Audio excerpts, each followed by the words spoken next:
Welcome to football Alchemist. അപ്പോൾ നമുക്ക് discuss ചെയ്യാനുള്ളത് ഈ ഒരു UCL നൈറ്റിനെ കുറിച്ചാണ്. അപ്പോൾ ഭയങ്കര ക്രേസി ആയിട്ടുള്ള UCL നൈറ്റാണ്. AC മിലാൻ പുറത്തായി, ബയേൺ കഷ്ടിച്ച് രക്ഷപ്പെട്ടു, അതുപോലെ അറ്റലാൻഡ പുറത്തായി, ബെൻഫിക്ക രക്ഷപ്പെട്ടു.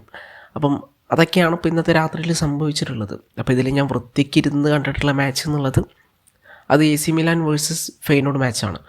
കാരണം അത് 11 മണിക്ക് ആയിരുന്നല്ലോ, അപ്പം കാണാനുള്ള സൗകര്യം ഉണ്ടായിരുന്നു. മറ്റുള്ള എല്ലാ മാച്ചും ഒരേ സമയത്തായിരുന്നു. അപ്പോൾ ആ ഒരു AC മിലാൻ്റെ മാച്ചിലേക്ക് വരുന്ന സമയത്ത് ഈ തിയോ ഹെർണാണ്ടസ് എന്തിനാണിപ്പോൾ ഒരു റെഡ് കാർഡ് കിട്ടാനുള്ള പണി അവിടെ എടുത്തത്? സെക്കൻഡ് യെല്ലോ ഡൈവിങ്ങിന് കിട്ടി, ആ സെക്കൻഡ് യെല്ലോ മാറ്റി നിർത്തി കഴിഞ്ഞാൽ എന്തിനാണ് ഫസ്റ്റ് യെല്ലോയിലേക്ക് കാര്യങ്ങൾ പോയത്? ആൾ ചുമ്മാ പോയിട്ട് ആ പ്ലെയറെ പിടിച്ച് വലിച്ചിട്ടാണ് ഒരു ഫസ്റ്റ് യെല്ലോ കാർഡ് വാങ്ങുന്നത്. അത് ഒഴിവാക്കാൻ പറ്റുന്ന യെല്ലോ കാർഡായിരുന്നു. വികാരങ്ങളൊക്കെ ഉണ്ടായിരിക്കും. സാൻസിറോയിൽ വന്നിട്ട് ടീം മറ്റേ മരണക്കയത്തിൽ നിൽക്കുന്ന സമയത്തല്ല വികാരങ്ങൾ കാണിക്കേണ്ടത്. കളിക്കുന്നത് ടീമിന് വേണ്ടിയിട്ടാണ്. റിസൾട്ടിന് അവിടെ പ്രാധാന്യം കൊടുക്കണം.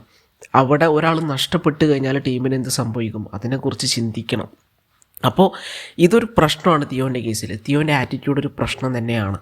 ഓക്കെ, അതുകൊണ്ടാണ് തോന്നുന്നത് ആൾ ഭയങ്കര ക്വാളിറ്റിയുള്ള പ്ലെയറാണ്, സംശയമൊന്നുമില്ലാത്ത കാര്യമാണ്. AC മിലാൻ വിട്ട് വേറൊരു ടീമും, അല്ലെങ്കിൽ ഇപ്പോൾ ഒരു ലെഫ്റ്റ് ബാക്കിൻ്റെ അത്യാവശ്യമുള്ള വേറെയും ബിഗ് ടീമുകൾ ഒരുപാടുണ്ട്. അവരാരും തിയോനെ കോണ്ടാക്ട് ചെയ്യാത്തതോ അല്ലെങ്കിൽ അദ്ദേഹത്തിൽ താല്പര്യം പ്രകടിപ്പിക്കാത്തതോ അതൊക്കെ ഈ ഒരു കാരണങ്ങൾ കൊണ്ടാണ്. ആളുടെ ആറ്റിറ്റ്യൂഡ് പ്രശ്നങ്ങളുണ്ട്. അത് കുറേ കാലമായിട്ട് AC മിലാനിൽ നമ്മൾ കാണുന്നതാണ്. പിന്നെ ചില ചേഞ്ചസ് ആണ്. അതായത് എന്തിന് പുലിസിച്ചിന് പിൻവലിച്ചു എന്ന് എനിക്കറിയില്ല. പുലിസിച്ചിനെ പിൻവലിക്കുന്നതിന് പകരം വല്ല ജാവോ ഫെലിക്സിനെങ്ങാനും പിൻവലിച്ചാൽ മതിയായിരുന്നു. പുലിസിച്ചിനെ പിൻവലിച്ചത് ഒരു ഫോൾട്ടായിപ്പോയി.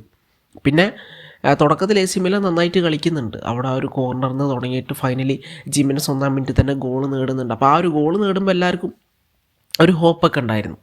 അത് സാൻസിറോയിലാണല്ലോ കളി, 1-1 എത്തി, ഇനി എങ്ങനെയെങ്കിലും AC മിലാൻ ലീഡ് തിരിച്ചു പിടിച്ചോളൂ എന്നൊക്കെ ഉള്ളൊരു തോട്ട് വന്നു.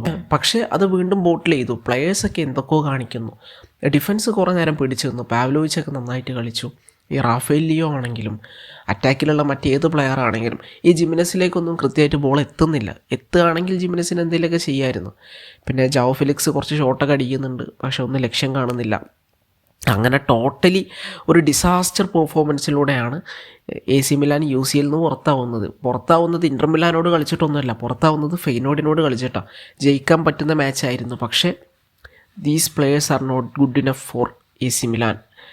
അല്ലെങ്കിൽ അവർ കൃത്യമായിട്ട് സ്റ്റെപ്പ് അപ്പ് ചെയ്യുന്നില്ല. അതിപ്പോൾ റാഫേൽ ലിയോ ആണെങ്കിലും തിയോ ഹെർണാണ്ടസ് ആണെങ്കിലും അറ്റാക്കിലുള്ള മറ്റ് പ്ലെയേഴ്സ് ആണെങ്കിലും ആരും ടീമിന് വേണ്ട പോലെ സ്റ്റെപ്പ് അപ്പ് ചെയ്യുന്നില്ല എന്നുള്ളതാണ് ഏറ്റവും വലിയ പ്രശ്നം. പിന്നെ അവരുടെ ഗോളി നന്നായിട്ട് കളിക്കുന്നുണ്ട്. അതായത് ഫെയ്നോർഡിൻ്റെ കീപ്പർ സൂപ്പറായിട്ട് കളിക്കുന്നുണ്ട്. അവരുടെ അറ്റാക്ക് അടിപൊളിയായിരുന്നു. ഒരു പാക്സിയാവോ അങ്ങനെ എന്ന് പറയുന്ന ഒരു പ്ലെയർ ഉണ്ടല്ലോ, പ്രൊനൗൺസിയേഷൻ എനിക്കറിയില്ല, ആളൊക്കെ നന്നായിട്ട് കളിക്കുന്നുണ്ട്. പിന്നെ അവരുടെ ഡിഫൻസ് ഭയങ്കര സോളിഡായിരുന്നു. അങ്ങനെ ടോട്ടലി വെൽ ഡിസേർവിങ് ആയിട്ടുള്ളൊരു വിക്ടറിയാണ് അവിടെ ഫെയ്നോർഡിന് നേടാൻ വേണ്ടി കഴിഞ്ഞിട്ടുള്ളത്. AC മിലാൻ ഭയങ്കര ഓഫുള്ളായിരുന്നു. പിന്നെ ബയേൺ വേഴ്സസ് സെൽറ്റിക്കിലേക്ക് വരുന്ന സമയത്ത് എന്താ പറയുക, ആ ഒരു ഫസ്റ്റ് ലെഗിൽ 2-1 ലീഡ് ബയേൺ ഉണ്ടായിരുന്നു. അങ്ങനെ ഈ ഒരു മാച്ചിലേക്ക് വരുന്ന സമയത്ത് അലയൻസ് അറീനയിൽ വെച്ചിട്ട് ആ ലീഡ് പ്രൊട്ടക്റ്റ് ചെയ്ത് ജയിച്ച് കയറുക എന്നുള്ളതാണ് ബയേൺ ചെയ്യേണ്ടിയിരുന്നത്.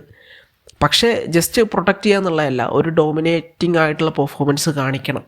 കാരണം ബയേൺ അതാണ്. ബയേണിനെ സംബന്ധിച്ചിടത്തോളം അവരെപ്പോഴും UCL ടാർഗറ്റ് ചെയ്യുന്ന ടീമാണ്. അപ്പോൾ സെൽറ്റിക്കിനെതിരൊരു ഹോമിൽ വന്നു കഴിഞ്ഞാൽ ഒരു 4 ഗോളോ 3 ഗോളോ അടിച്ച് ജയിക്കുക എന്നുള്ളതായിരിക്കണം എപ്പോഴും ബയേണിൻ്റെ മൈൻഡ്. പക്ഷേ ബയേണും ഭയങ്കര മോശമായിരുന്നു എന്ന് പറയാം. ബയേണിൻ്റെ മാച്ചിലേക്ക് നോക്കുന്ന സമയത്ത് അവർ ഗോളടിക്കുകയാണ്. ആര്? നമ്മുടെ സെൽറ്റിക്ക് ഒരു സൂപ്പർ ഗോളടിക്കുന്നുണ്ട്. പിന്നീട് ഒരുപാട് അറ്റംപ്റ്റ്സ് ബയേൺ നടത്താൻ വേണ്ടി ശ്രമിക്കുന്നു. ആൻഡ് ഫൈനലി 93-ാം മിനിറ്റിൽ ആ ഒരു ഗോൾ അടിക്കുന്നത് ഡേവിസാണ്. ആ ഗോൾ വരുന്നത് എങ്ങനെയാണ്? അവിടെ ഫസ്റ്റ് കാസ്പർ സ്മൈക്കിൾ സേവ് ചെയ്യുന്നുണ്ട്, പിന്നെ ഡിഫൻഡർ മേത്തട്ടി റീബൗണ്ട്, അതാണ് ഡേവിസ് സ്കോർ ചെയ്യുന്നത് ലാസ്റ്റ് മിനിറ്റിൽ. അങ്ങനെ ബയേൺ ജസ്റ്റ് അവിടെ രക്ഷപ്പെട്ടു പോകാമെന്ന് നമുക്ക് പറയാം. സെൽറ്റിക്കിനെ സംബന്ധിച്ചിടത്തോളം അവർ ഭയങ്കര അൺലക്കി ആയിട്ട് പോയി. അവർക്ക് ആ ഒരു മാച്ച് ഒരു എക്സ്ട്രാ ടൈമിലേക്കെങ്കിലും കൊണ്ടുപോകാൻ പറ്റിയിരുന്നെങ്കിൽ അത് അവരെ സംബന്ധിച്ചിടത്തോളം ഒരു നല്ല കാര്യമായേനെ. പക്ഷേ അവിടേക്ക് പോയില്ല. ലാസ്റ്റ് മിനിറ്റിൽ അവർ ഗോൾ കൺസിഡർ ചെയ്തു. സെൽറ്റിക്ക് നന്നായിട്ട് കളിക്കുന്നുണ്ട്. അപ്പോൾ പിന്നെ മറ്റൊരു മാച്ചിലേക്ക് വരുന്ന സമയത്ത് അത് ബെൻഫിക്ക വേഴ്സസ് മൊണാക്കോ ആണ്. അതാണ് ഇപ്പോൾ ഇന്നലെ നടന്നിട്ടുള്ള ഏറ്റവും ക്രേസി ആയിട്ടുള്ളൊരു മാച്ച്. ബെൻഫിക്ക വേഴ്സസ് മൊണാക്കോ മാച്ചിലേക്ക് വരുന്ന സമയത്ത് 1-0 ലീഡ് ഓൾറെഡി ബെൻഫിക്കക്ക് ഉണ്ട് മൊണാക്കോൻ്റെ ഹോമിൽ. പിന്നീട് ഇവിടേക്ക് വരികയാണ്. ഇവിടേക്ക് നമ്മുടെ ബെൻഫിക്കേൻ്റെ ഹോമിലേക്ക്. അപ്പോൾ ഫസ്റ്റ് ബെൻഫിക്ക ഗോൾ അടിക്കുന്നു, തിരിച്ച് മൊണാക്കോ 2 അടിക്കുന്നു, ആൻഡ് 1 ബെൻഫിക്ക തിരിച്ചടിക്കുന്നു, എഗെയിൻ മൊണാക്കോ അടിക്കുന്നു, ആൻഡ് ഫൈനലി ബെൻഫിക്ക അടിച്ച് മാച്ചിനെ 3-3 എന്നുള്ള ലെവലിലേക്ക് എത്തിക്കുകയാണ്.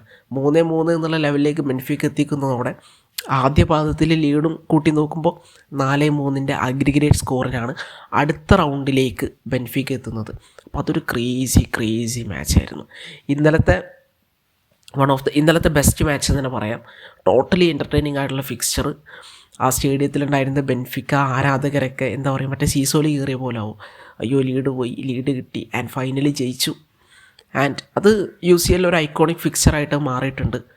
ഒരു രക്ഷയില്ലാത്ത ഗെയിമായിരുന്നു. ഓക്കെ, അപ്പോൾ അവിടെ ഒരുപാട് നല്ല ഗോളുകൾ വന്നു. 2 ടീമും അത്യാവശ്യം ക്ലിനിക്കലായിരുന്നു എന്നാണ് എനിക്ക് തോന്നുന്നത്. അടിപൊളി ഗോളുകളാണ് വന്നിരുന്നതൊക്കെ. ലാസ്റ്റ് വന്ന ഗോളും മിനാമിനോൻ്റെ ഗോളും പിന്നെ ഒരു ഗോളും ബെൻഫിക്കൻ്റെ ഗോളിൻ്റെ എറർന്നാണ് വരുന്നത്. അപ്പം അങ്ങനെയൊക്കെയാണ് ആ ഒരു മാച്ചിനെ കുറിച്ച് നമ്മൾ സംസാരിക്കുന്ന സമയത്ത്. പിന്നെ നടന്ന മറ്റൊരു മാച്ച് ഏതാണെന്ന് ചോദിച്ചു കഴിഞ്ഞാൽ അത് അറ്റലാൻറ്റ വേഴ്സസ് ക്ലബ് ബ്രൂഹ് മാച്ചാണ്. അപ്പോൾ ക്ലബ് ബ്രൂഹ് മാച്ചിലേക്ക് വരുന്ന സമയത്ത് ആദ്യം പറയേണ്ടത് ക്ലബ് ബ്രൂഹിൻ്റെ ലെവലിൽ പകുതി മുക്കാലും ബെൽജിയം പ്ലേയേഴ്സാണ്. അപ്പോൾ അവരുടെ ആ ഒരു റൂട്ട് ലെവലിലുള്ള സിസ്റ്റം കൃത്യമായിട്ട് വർക്ക് ചെയ്യുന്നുണ്ട്. അവർക്ക് ക്വാളിറ്റി പ്ലെയേഴ്സിനെ പ്രൊഡ്യൂസ് ചെയ്യാൻ വേണ്ടി പറ്റുന്നുണ്ട്. അപ്പോൾ അത്തരത്തിലുള്ള റൂട്ട് ലെവൽ സിസ്റ്റമാണ് നമ്മൾ ഇന്ത്യയിൽ വരെ ഫോളോ ചെയ്യേണ്ടതായിട്ടുള്ളത്. ഓക്കെ, അപ്പോൾ ഞാൻ പറഞ്ഞു എന്നേ ഉള്ളൂ. ഈ ഒരു മാച്ചിലേക്ക് വരുന്ന സമയത്ത് ഓൾറെഡി അറിയാലോ അറ്റ്ലാൻറ്റ ബാക്കിലാണ്. ഈ ഒരു മാച്ചിലേക്ക് വരുന്ന സമയത്ത് ഒരു kind of dominating performance in terms of clinicality club ബ്രൂഹിന് കാണിക്കാൻ വേണ്ടി പറ്റിയിട്ടുണ്ട്. അവർ 3 ഗോളിന് ലീഡ് എടുക്കുന്നുണ്ട് കേട്ടോ ശരിക്കും. അതോടെ 5-1 അഗ്രിഗേറ്റ് ലീഡ് അവർക്ക് ഫസ്റ്റ് ഹാഫിൽ ആ 3 ഗോൾ അടിക്കുന്നതോടെ അവർക്ക് നേടാൻ വേണ്ടി പറ്റുന്നുണ്ട്. പിന്നീട് സെക്കൻഡ് ഹാഫിലേക്ക് എത്തുന്ന സമയത്ത് ലുക്മാനെ ഇൻട്രൊഡ്യൂസ് ചെയ്യുന്നുണ്ട്. ലുക്മാൻ ഇൻട്രൊഡ്യൂസ് ചെയ്ത ശേഷം ലുക്മാൻ ഒരു ഗോൾ അടിക്കുന്നുണ്ട്. അങ്ങനെ 5-2 അഗ്രിഗേറ്റിലേക്ക് എത്തുന്നുണ്ട്. 5-3 എത്തിക്കാൻ വേണ്ടിയിട്ട് അവർക്കൊരു പെനാൽറ്റി കിട്ടുന്നുണ്ട്. അപ്പോൾ അവിടെ കെറ്റ്ലാരയുണ്ട്, അതുപോലെ റെട്ടഗ്യു ഉണ്ട്. അപ്പോൾ ഇവരൊക്കെ അവിടെ പെനാൽറ്റി എടുത്തത് ലുക്മാനാണ്. പക്ഷേ ലുക്മാൻ ആ പെനാൽറ്റി മിസ് ചെയ്തു. അതൊരു വല്ലാത്ത മൊമെൻ്റായിപ്പോയി. ചിലപ്പോൾ ആ ഗോൾ അടിച്ചിരുന്നെങ്കിൽ അറ്റ്ലാന്റയ്ക്ക് ഒന്നുകൂടെ മൊമെൻറ്റം കീപ്പപ്പ് ചെയ്തിട്ട് ഒരു വിക്ടറിലേക്കൊക്കെ എത്താൻ കഴിയുമായിരുന്നു. ഹൈപ്പോത്തറ്റിക്കലാണ്, ചിലപ്പോൾ പറ്റുമായിരിക്കും, അവരെ ഹോം ഗ്രൗണ്ടാണല്ലോ. അപ്പോൾ അതിനുള്ളൊരു ചാൻസാണ് അവിടെ ലുക്മാൻ കാരണം അറ്റ്ലാന്റയ്ക്ക് നഷ്ടപ്പെട്ടിട്ടുള്ളത്. അപ്പം അതിനെ ഓപ്പണായിട്ട് ഗ്യാസ്പെറിനി പോലും ക്രിട്ടിസൈസ് ചെയ്തിട്ടുണ്ട്. ലുക്മാൻ പെനാൽറ്റി എടുക്കേണ്ട ആളായിരുന്നില്ല, കെറ്റ്ലാർ അല്ലെങ്കിൽ റൊട്ടഗ്യു ആണ് എടുക്കേണ്ടത്, Luqman worst penalty taker in team എന്നൊക്കെ ഓപ്പണായിട്ട് ഗ്യാസ്പെറിനി പറഞ്ഞിട്ടുണ്ട്. അപ്പോൾ എന്തുകൊണ്ടാണ് അറിയില്ല കെറ്റ്ലാരെ അല്ലെങ്കിൽ റെട്ടയ്ക്കും എടുക്കാതെ, അല്ലെങ്കിൽ അവർക്കറിയാലോ അവരാണ് ഫസ്റ്റ് പെനാൽറ്റി ടേക്കേഴ്സിന്, എന്തുകൊണ്ട് അവർ ലുക്മാന് കൊടുത്തു എന്നുള്ളത് ഒരു ഐഡിയ ഇല്ല. ചിലപ്പോൾ ലുക്മാൻ ഒരു ഗോൾ അടിച്ച് നിൽക്കുകയാണ്, ആ ഒരു കോൺഫിഡൻസിൽ നിൽക്കുന്നതുകൊണ്ട് കൊടുത്തായിരിക്കാം.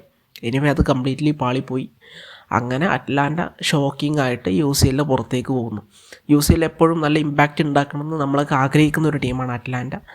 വൺസ് അഗെയിൻ റൗണ്ട് ഓഫ് 60 എത്താതെ അവർ പുറത്തേക്ക് പോകുന്നൊരു കാഴ്ചയാണ് കാണുന്നത്. അപ്പോൾ ടോട്ടലി നോക്കുകയാണെങ്കിൽ ക്രേസി ആയിട്ടുള്ള ഡേ ആണ്. AC മിലാൻ പുറത്തായി, അറ്റ്ലാന്റ പുറത്തായി, ബയേൺ കഷ്ടിച്ച് രക്ഷപ്പെട്ടു, അതുപോലെ ബെൻഫിക്ക ജയിച്ച് കയറി. അപ്പോൾ ഇവരുടെ അപ്കമിങ് ഫിക്സ്ചറൊക്കെ നാളത്തെ ഇനിയിപ്പോൾ ഒരു ലെഗും കൂടെ നടക്കാണ്ടല്ലോ, അതായത് റയലിൻ്റെ മാച്ചും PSG മാച്ചൊക്കെ നടക്കാണ്ട്. അത് കഴിഞ്ഞിട്ടുള്ള ഒരു വീഡിയോയിൽ നമുക്ക് ഇവരുടെ അപ്കമിങ് ഫിക്സ്ചേഴ്സിനെ കുറിച്ചൊക്കെ എന്തായാലും ഡിസ്കസ് ചെയ്യാം. ഓക്കെ, അപ്പോൾ ഇത്രയും കാര്യങ്ങളൊക്കെയാണുള്ളത്. അപ്പോൾ നിങ്ങളുടെ ഒപ്പീനിയൻസ് എന്തായാലും കമൻറ്റ് സെക്ഷനിൽ പറയാം. മറ്റൊരു വീഡിയോ ആയിട്ട് വീണ്ടും കാണാം. Thank you.